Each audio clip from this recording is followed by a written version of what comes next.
二战时期，虎式重型坦克无疑是德国装甲力量最具代表性的角色。该坦克以其强大的火力和防护傲视盟军群雄，不但留下了5辆谢尔曼才能换掉一辆虎式传说，更让一众盟军士兵患上了虎式恐惧症。1945年2月，2辆虎式坦克被一并击毁，在莱茵河畔的多尔玛根附近完成这项猎虎壮举的，既不是地狱猫坦克歼击车，也不是重型坦克潘兴，它是来自于美军第4坦克团的几辆轻型坦克 NM-24 霞飞。作为二战末期开发的轻型坦克，M24 霞飞拥有的是轻坦的身材、中坦的火力、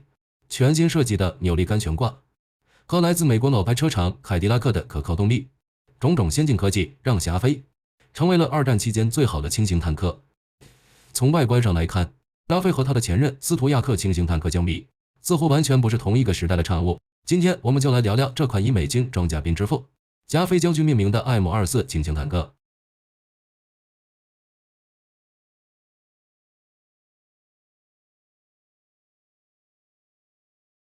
美国设计师观察了战场上的坦克使用情况，发现美国所使用的 M2 轻型坦克不但难以应对纳粹德国的钢铁洪流，即使是在亚洲战场，面对日本人的954轻战车 ，M2 似乎也有点力不从心。在1941年这火烧眉毛的紧要关头 ，M2 的改进型 M3斯图亚特被紧急投产 ，M3 和车体不变，但换装了凯迪拉克 V8 发动机的 M5 一样，都是按照1944年以前的美国陆军装甲战术思想设计的。战前期的世界陆军流行的是步兵坦克，装甲力量被当作步兵进攻的辅助，为步兵提供掩护和火力支援。在1939年以前，很少有人能预测到未来将有一支纯粹的装甲力量席卷欧洲。然而，正如1940年6月18日戴高乐的讲话所指出的，法军的失败是由敌人的机械化部队造成的。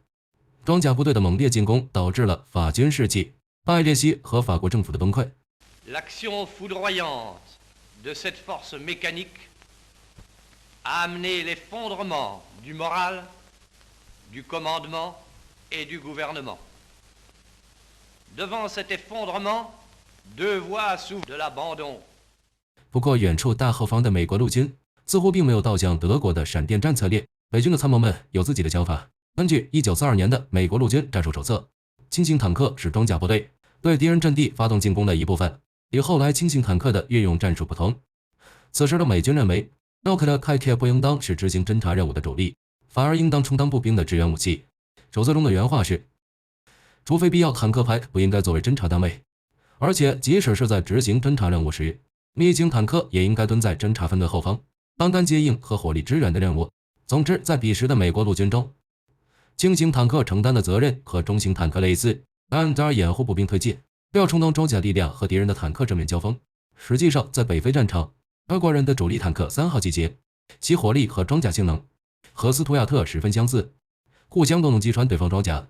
但在分类上 ，M3 比3号坦克轻了5吨，被归为轻型坦克，而3号机型则是中型坦克。随着装甲战术的演化，侦察任务则越来越重要。贝斯亚特在北非和3号坦克1换1的机会越来越少。到了1942年夏天，英军就不再让斯图亚特参与坦克之间的战斗了，而是将 M3 的炮塔卸掉，不能用的侦察型坦克。而在亚洲这边 ，M3 和 M5 虽然离对付日本人的小豆丁足够，但美国海军陆战队更偏爱 MA4 谢尔曼，毕竟 M4 上装的可是一门75毫米炮，对于高炮弹来说，大口径带来的更多的装药可是实打实的。如果说对付藏在丛林里的日军，斯图亚特还算堪堪够用。面对混凝土加固的碉堡工事，M3 上的37毫米炮就是完全无能为力了。1945年1月，那份提交给艾森豪威尔将军的报告得出结论：斯图亚特作为一款战斗坦克，在各方面都已经过时，其37毫米火炮根无法损坏德国坦克或自行火炮。此时的纳粹已经丢了大半个欧洲，国内垂死挣扎，半太平洋上岛屿的争夺也接近高潮。美国急需一款装备了强大火炮的轻型坦克，来给希特勒和他的纳粹走狗最后一击。M24 霞飞就是在这样的背景下诞生的。相较于斯图亚特 ，M24 最主要的亮点就是换上了谢尔曼同款的75毫米坦克炮。美军的这款坦克炮可谓是历史悠久，渊源深厚。二战期间，美国使用的75毫米炮分为5种型号，霞飞上安装的是最新款的 M6 型。这款75毫米炮的设计源自于1937年提出的 T6精型防空炮。俗话说得好，刀炮放平均是法庭。尽管这句话多少有点以讹传讹的意思，但霞飞上的这款75毫米炮确实火力强劲。同款的75毫米炮被装在了 M3里和 M4希尔曼中型坦克上，后来一部分还被装在了 B-25轰炸机上，让米切尔摇身一变，成了对付小型舰船的空中炮体。在辅助步兵特性是75毫米坦克炮，还要使用 M48高爆弹和 T30舰弹，炮击建筑物和对付软目标时效果极佳。虽然1944年后，美军的坦克战术思想已经开始转变，M24不需要和德国动物园玩坦克大战，但 M24仍然保留了相当程度的反坦克反装甲能力，这也是 M24能够击毁虎式坦克的底气所在。霞飞上一开始就配发了专门对付表面硬化装甲的穿甲弹，这款 M61穿甲弹有个更绕口的全称，叫背帽风帽夜光穿甲榴弹。它如其名 ，M61穿甲弹弹头最尖端的是铅制空心风帽，用于给短粗的炮弹弹体。它在这级外观不减少空气阻力，中间一层则是专门用来对付德国坦克的2皮链装甲的。此时德国人采用的表面硬化工艺，实际上就是通过渗碳等方式，让坦克装甲板外侧的硬度增加。弹甲弹击中硬化过的钢板时，弹体会因为较高的速度发生碎裂。这时就到了穿甲背帽登场的时候了。M61穿甲弹中间一层的背帽由稍软的低碳钢制成，代替后部的穿甲弹弹体先行碎裂，并且击碎表面硬化层。在入射角度过大时，还要改善转正角度，避免跳弹排成的效果。而最内层的才是实心的穿甲弹体，在硬化层被击碎后，如同热刀切黄油一样击穿纳粹坦克。75毫米炮上使用的 M61穿甲弹则是更进一步，在炮弹尾部又装填了高爆炸药，在穿甲弹头击穿敌方装甲后，炮弹引信会控制高爆炸药在车体内部爆炸，造成更强的杀伤效果。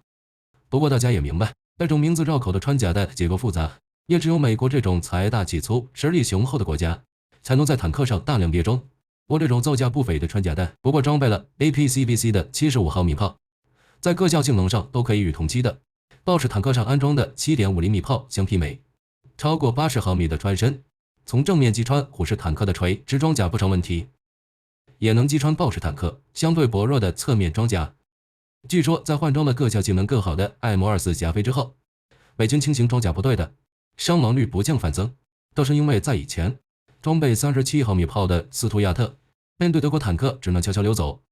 而换成更好的75毫米炮后，跃跃欲试的车长往往自信心爆棚，看见虎式豹式都想干一炮。全然忘记了霞飞的装甲也和纸糊的差不多，除了火炮上的改进以外， M24上所采用的轴杆悬挂系统也是一大进步。毕竟凯迪拉克可是美国汽车大厂，连美国总统的座驾也是帆。希尔曼和爱慕3里上所采用的雷直洛克弹簧悬挂，并不适合经常需要高速行驶的轻型坦克，而爱慕24上所采用的扭力杆悬挂的垂直行程较长，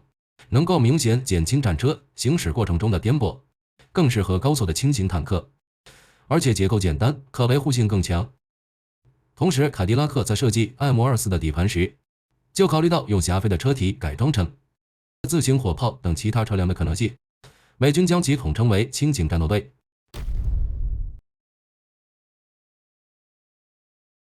1944年11月，首批34辆 M24运抵欧洲。M24从此开始在美军和英军服役。这些霞飞交付给了当时在法国的美国陆军第2骑兵团，之后又被分派给第2和第42侦察骑兵中队。在1944年12月的突出部战役期间，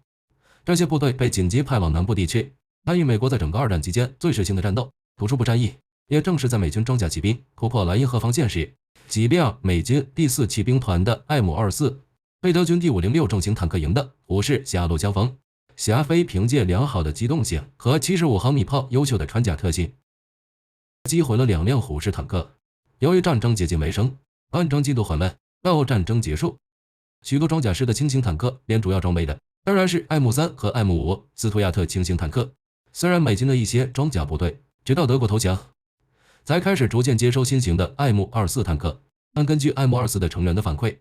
美国和英国的坦克兵们对 M24的评价颇高。扭力杆悬挂带来的优异的越野性能和更好的可靠性，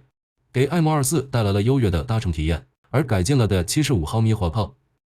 使 M24轻型坦克成了真正的多面手，除了支援步兵推进，在面对更强大的德国坦克时，也有了一战之力。通过租借法案，美国陆军大量获得了艾姆尔斯坦克，装备了这些坦克的英军活跃在欧洲西北部和德国北部，对垂死挣扎的纳粹发动最后的进攻。1945年5月8日，德国向盟军无条件投降。英美苏三国在柏林举行的胜利大游行中，艾姆24霞飞被作为美国坦克的代表参加了此次阅兵。刚刚服役的霞飞成为了二战胜利的标志性坦克。在韩战刚刚开始的时候，艾姆24几乎是美军远东司令部唯一能够立即派往朝鲜半岛的坦克。1950年7月10日，隶属于第24步兵师第78坦克营的一个坦克连与一辆朝鲜的 T-3485坦克交战，虽然最终摧毁了这辆朝鲜坦克，但美军也有2辆霞飞被击毁，没有让漏了艾姆24最重要的缺陷。艾姆24的75毫米主炮对 T-3485的正面装甲缺乏穿透力，但敌方坦克的主炮、火炮甚至反坦克步枪都能击穿艾姆24的装甲。而且这批从日本派出的艾姆24已经好几年没有维护保养，弹药塔和主炮在战斗中经常发生故障。第78坦克营的14辆坦克中，很快就被打的只剩下2辆。美军迅速开始换装，而有使用艾姆24的坦克部队都换成了装备76毫米主炮的艾姆4 A318。而此后的大部分时间里，艾姆24回归了他侦察兵的岗位，大部分都被移交给坦克营或步兵师下属的侦察中队，用于侦察目的。虽然在霞飞开始生产之时，二战已经接近结束，但艾姆24一共生产了将近5000辆。除了美国以外，最大的使用国不是英国，而是法国。二战结束后，法国急于恢复曾经的欧陆第一陆军的地位，和美国采购了1200多辆霞飞坦克。这些坦克虽然在欧洲无仗可打，在亚洲却是有不少登场的机会。法国在印度支那地区部署了许多艾姆24，用于执行步兵支援任务。例如，在奠边府战役中，10辆拆卸的霞飞坦克被空运到驻军提供火力支援。虽然霞飞坦克表现出色，但也改变不了法军失败的命运。在长达5个月的反围攻里，大量艾姆24发射了超过15000发炮弹，反映出霞飞坦克出色的可维护性和耐用性。正因如此，虽然欧美大国很快就淘汰了艾姆24，但许多亚洲和拉美小国却对艾姆24爱不释手，当成传家宝一样来用。一些1954年缴获的法国霞飞坦克辗转几手，被传给了南越军队。1968年的顺化战役期间还有亮相。而在1971年的印巴战争中，面对印度人的 T55和 PT76， 装甲差火力弱的巴基斯坦霞飞败下阵来，这也成了艾姆24已知的最后一场战斗。1972年，挪威陆军将艾姆24改装为电艾姆116侦察车，这为物美价廉的新型坦克替代方案。智利陆军则一直在艾姆24的基础上小修小补，直到1999年才全部退役。更贫穷的乌拉圭则一直把霞飞带到了21世纪，在艾姆24车体的基础上换装了新型发动机，并装上了可以发射尾翼本地脱壳穿甲弹的76毫米炮。直到2018年，艾希向乌拉圭捐赠了一批二手的沃克蒙犬，他则换掉了这批7岁的爷爷车。